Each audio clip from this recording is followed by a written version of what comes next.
मुंबई वाहतूक पोलिसांच्या ई-चलान या ड्रीम्स प्रोजेक्टला खरं आता अखेरीस सुरुवात झालेली आहे। या प्रोजेक्टमुळे पोलिसांवरचा कामाचा ताण खूप कमी होणार आहे।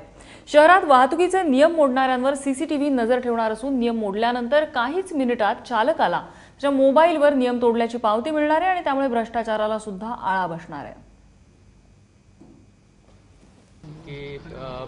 सीसीटीव्ही कॅमेराच्या माध्यमातून जे काही ट्रॅफिक नियमाचं उल्लंघन होतं हे तात्काळ कॅमेऱ्याच्या मार्फत कॅप्चर केलं जातं, ते स्टोअर केलं जातं। त्याच्यावर म्हणजे ते पाहिलं जातं की कोणी काय केलं आहे, कुठली गाडी आहे, त्याचा चालक कोण आहे आणि त्याप्रमाणे चालकाला चलान हे मोबाईलवर जाईल।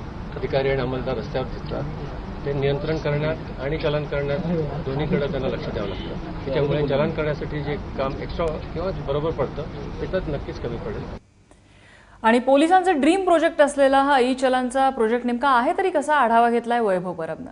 मुंबईकरांनो सावधान, जर तुम्ही वाहतुकीचे नियम मोडत असाल तर तुम्हाला आता तातडीने तुमच्यावर कारवाई होणार आहे। कारण की आता मुंबई पोलीस ऑफिसमध्ये बसून तुमच्यावर नजर ठेवतील।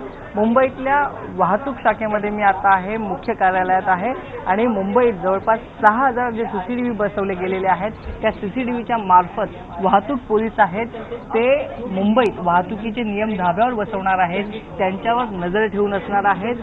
विविध ठिकाणी मुंबईतल्या अनेक घटना घडत असतात की वाहतुकीचे नियम मोडले जातात किंवा जे तिकडचे उपस्थित पोलीस असतात वाहतूक त्यांच्याशी हुज्जत घातली जाते।